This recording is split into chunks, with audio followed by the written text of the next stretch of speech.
Bonjour à tous, je m'appelle Élodie Chauvel et donc je travaille sur notre ferme familiale, la ferme des Tuileries. On est dans le Lot-et-Garonne, dans le sud-ouest de la France, et on est producteur de fruits et légumes à la ferme, produits chez nous et vendus dans une petite boutique que l'on a sur place. Donc ça c'est ma partie à moi, donc c'est plus mon frère qui produit les fruits et légumes et moi je les vends.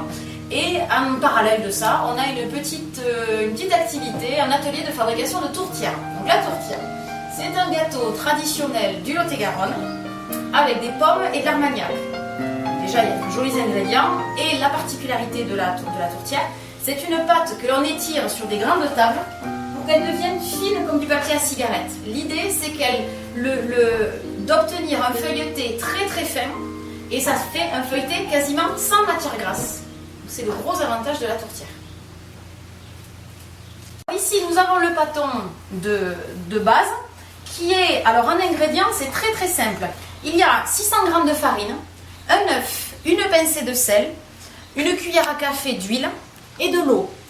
C'est tout ce qu'il y a en ingrédients, sauf que il y a d'abord un ordre pour mélanger les ingrédients et surtout une façon de mélanger les ingrédients et d'arriver à une pâte très fluide et très souple comme celle-là. L'idée en fait, c'est que l'on va battre la pâte. Alors attention, j'ai mes ustensiles.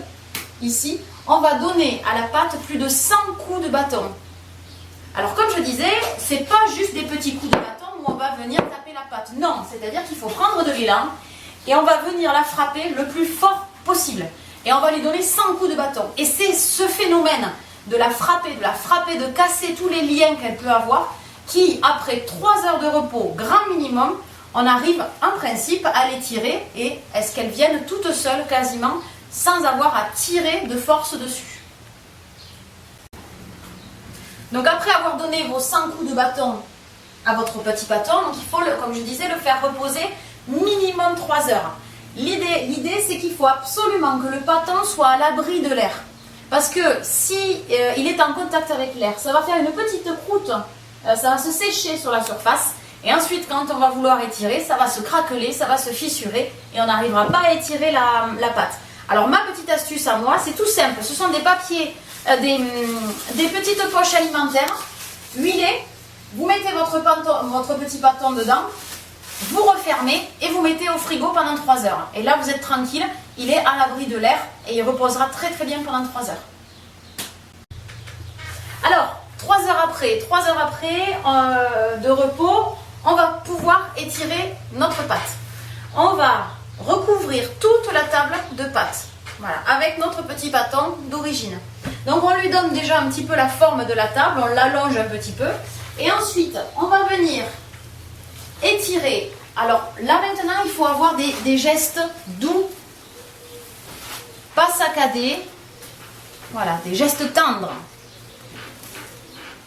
On va commencer à l'étirer et ensuite on va venir comme ça et on va faire tout le tour de la table en tirant un petit peu dessus.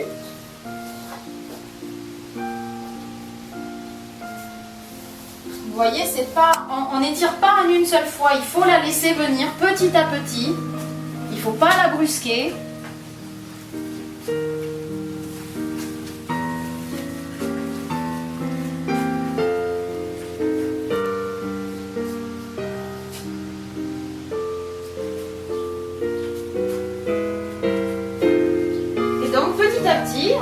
On étire. Donc on étire d'abord, si on peut, le centre, pour que le centre soit vraiment bien étiré. Et on se garde toujours un peu de pâte sous les doigts pour avoir de quoi étirer.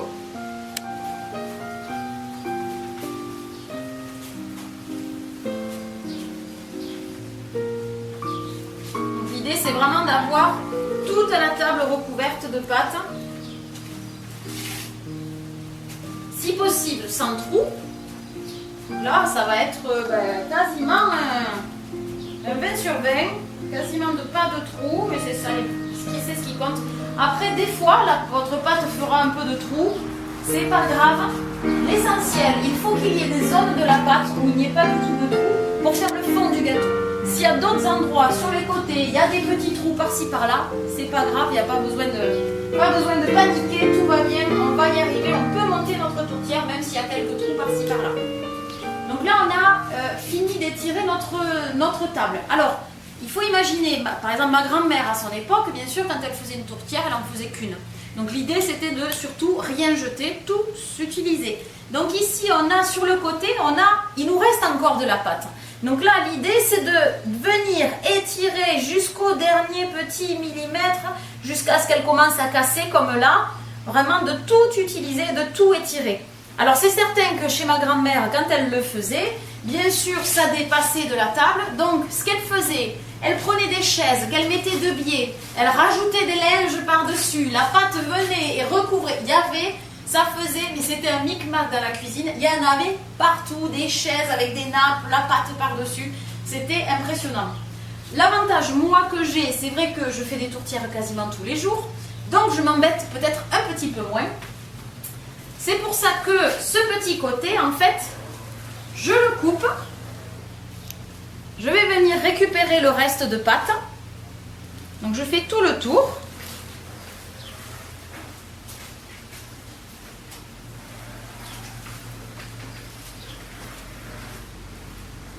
Voilà. Et donc ce qui nous reste de pâte, ce n'est pas perdu. Parce que là, je vais la remettre dans son petit sachet hermétique. Je la laisse à nouveau tranquille pendant 3 heures. Et dans 3 heures, elle voudra bien réétirer tout aussi bien que celle-là. Mais que dans 3 heures. Parce que là, madame est caractérielle, la pâte à tourtière. Puisque, démonstration, là, elle s'est étirée, ma foi, très très bien, parfaitement. Si j'essaie de l'étirer, je ne peux pas. Voilà. Parce que madame, on l'a perturbée. On l'a dérangée. Voilà. Et ça, elle n'apprécie pas. Donc, pour ça, on la laisse tranquille. Voilà. On la remet dans son petit sachet alimentaire. On enlève l'air. On ferme. Voilà. Et ça, je le remets au frigo. Et dans 3 heures, elle arrivera à réétirer tout aussi bien que là. Alors, maintenant, il faut laisser sécher notre pâte. Puisque notre gâteau, c'est un feuilleté reconstitué. C'est-à-dire qu'on va mettre plein d'épaisseurs les unes sur les autres. Il faut imaginer, vous voyez que notre pâte, elle colle au doigt. Donc, si j'utilise ma pâte là tout de suite, bien sûr, les épaisseurs vont se recoller entre elles. Ça fait un espèce de gâteau compact. C'est immangeable. Non, il faut la laisser sécher. Un petit peu. Mais pas trop. Parce que si c'est trop, le problème, c'est que notre pâte devient cassante. Et donc, quand on va vouloir mettre notre pâte au fond du moule, elle va se fissurer. Le jus des pommes, l'armagnac va passer à travers, touche le moule, ça fait du caramel. Et ensuite, le gâteau est tellement fragile qu'on n'arrive plus à la sortir et à démouler le gâteau. Donc c'est très important, le séchage de la pâte est très très important. Donc c'est pour ça que j'utilise, c'est tout simple, c'est un ventilateur avec une résistance pour chauffer notre pâte. Voilà.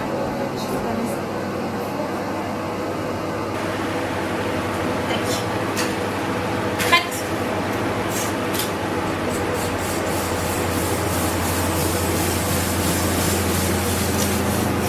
Ça c'est l'outil magique. Donc votre pomme est pelée, épépinée et elle est toute tranchée. Alors, là aujourd'hui il fait beau, donc en 5 minutes à peu près notre pâte est sèche, c'est parfait. Un jour où il pleut, où il ne fait pas beau, il faut savoir qu'on peut attendre plus d'une demi-heure, voire même 3/4 d'heure des fois, à attendre que votre pâte sèche. Donc il faut, voilà, c'est en fonction aussi de la température. Alors, quand notre pâte est sèche, il faut mettre de l'huile partout sur la pâte. De l'huile et du sucre, puisque donc dans notre pâton d'origine, il n'y a pas du tout de sucre. Donc on va saupoudrer de sucre toute notre pâte. Et l'huile, c'est uniquement pour faire tenir le sucre à la pâte. C'est uniquement pour ça. Voilà.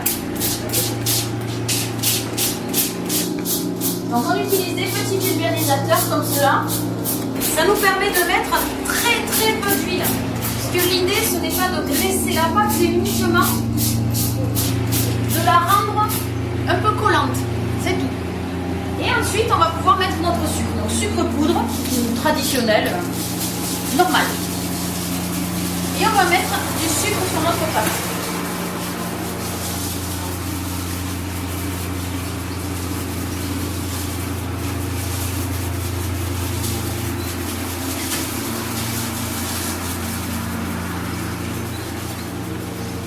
voilà. Donc là, notre pâte est prête. Et on va pouvoir commencer à monter notre gâteau.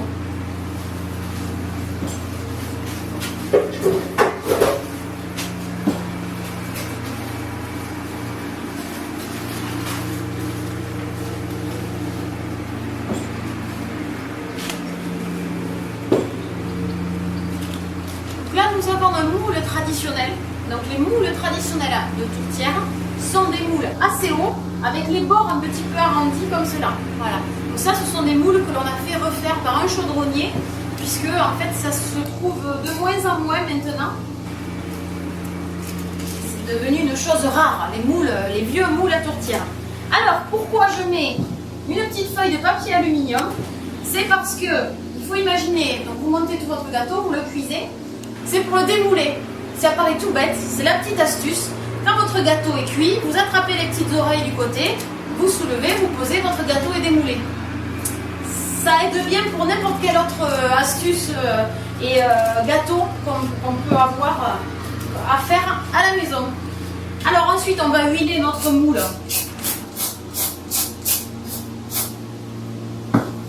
Là, on met bien de l'huile, bien partout. C'est très important, ça paraît tout bête. Mais c'est hyper important pour que la pâte ne puisse pas accrocher à un endroit qui aurait manqué d'huile.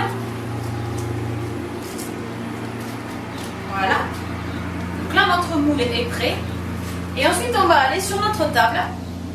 Et on va aller chercher sur notre pâte les endroits de pâte les plus épais possibles et où il n'y ait pas du tout de trous. Pour faire le fond du gâteau, parce qu'il faut qu'il soit, dans la mesure du possible, hermétique. Voilà. Donc on va faire 4 ronds de pâte et que l'on va superposer pour mettre au fond de notre moule. Donc ici, les endroits les plus épais sont plutôt là. Et on va venir les chercher. 1, 2, 3 et 4. Et ensuite on va venir chercher notre pâte. Donc là, vous avez une feuille de pâte et c'est la pâte la plus épaisse de la table. Donc vous voyez un petit peu la finesse. Voilà. Il faut que ce soit le plus fin possible. Et on va venir empiler maintenant nos 4 épaisseurs de pâte.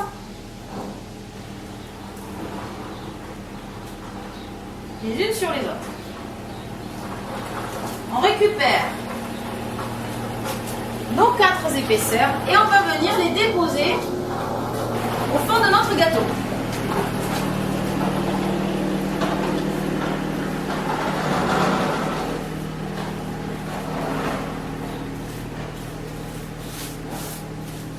Voilà. Donc on tapisse tout le fond du gâteau avec de la pâte, avec les 4 épaisseurs de pâte. Ensuite,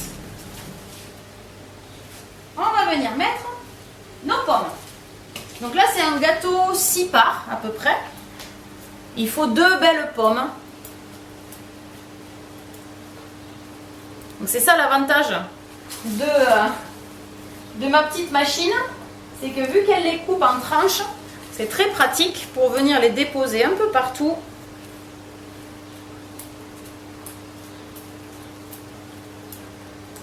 Là, vous voyez, il va m'en manquer un petit peu. Je vais en couper une autre. Elles étaient un peu petites. Hop.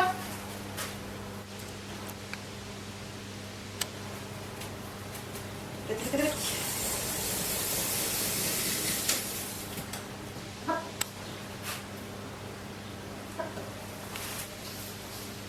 Ça, c'est l'appareil magique, ça.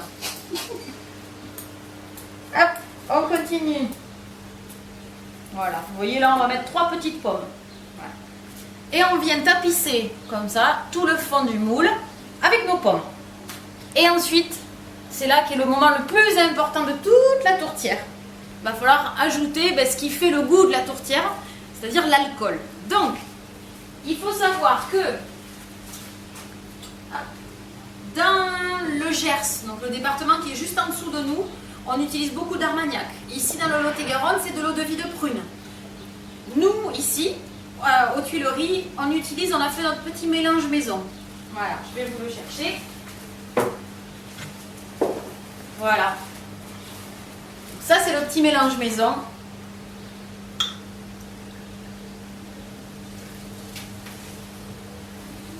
Voilà ce que l'on met donc pour 6 personnes. Voilà. Il faut savoir qu'après, le gâteau sera cuit pendant 40 minutes. Ce qui fait que l'alcool en lui-même sera évaporé et donc on n'aura plus d'alcool pur dans le gâteau. Quand on le mangera, il n'y aura plus que le goût de l'armagnac et de l'eau-de-vie de prune. Il n'y aura plus d'alcool. Voilà. Et donc on va venir ensuite mettre notre alcool sur nos pommes. Là, on va rajouter un tout petit peu de sucre. Puisque c'est quand même un gâteau et que le seul sucre que l'on a mis, c'est un petit peu de sucre sur notre pâte et c'est tout. Donc on va venir mettre un petit peu de sucre avec les pommes. Voilà. Pas trop, ça sert à rien d'en mettre beaucoup.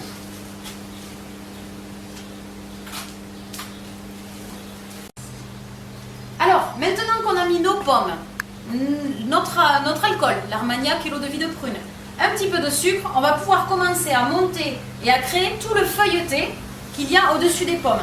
Pour cela, on va aller chercher sur notre table tous les morceaux de pâte les plus secs possibles. Parce que notre tourtière, avant cuisson, elle va être haute comme ça, pour qu'après cuisson, elle soit plus plate. L'idée, c'est que plus elle garde de sa hauteur, plus elle est jolie. Donc, la pâte bien sèche permet de bien maintenir la hauteur de notre gâteau. Alors pour l'instant, pas besoin de faire quelque chose d'esthétique. Tout ça, c'est une partie encore non visible.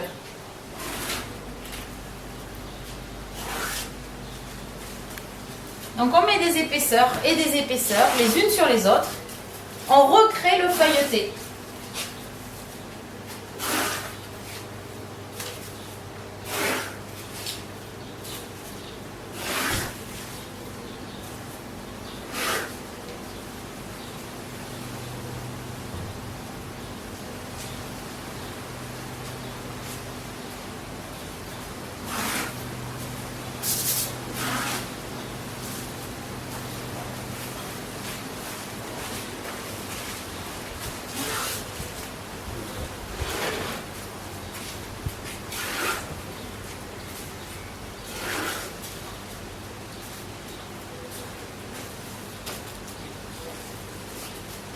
Voilà. Et maintenant, on va s'occuper de la partie là qui est visible, c'est-à-dire on va créer des petits cônes, des petites pyramides, qu'on va venir poser sur le dessus de notre gâteau.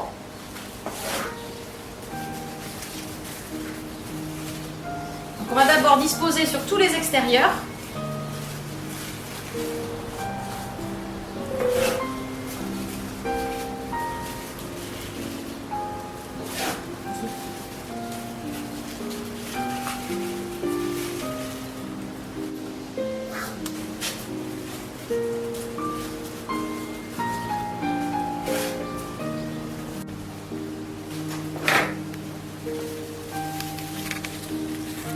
Et on va, par ce biais-là, créer donc une hauteur de gâteau.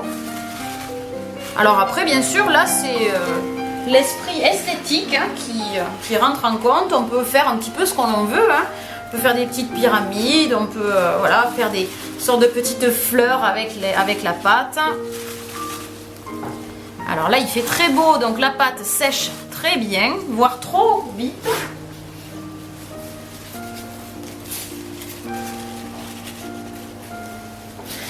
C'est ça l'inconvénient quand il fait trop chaud, c'est que la pâte sèche beaucoup trop vite et ensuite elle est tellement sèche qu'on n'arrive plus à la manipuler, on n'arrive plus à en faire ce que l'on veut. Et donc ça c'est difficile quand il fait pas beau, quand il fait beau pardon, au contraire, c'est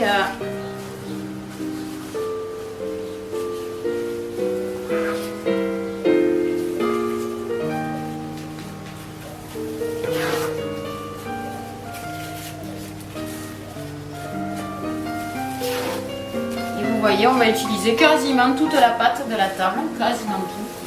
Il va nous en rester un tout petit peu.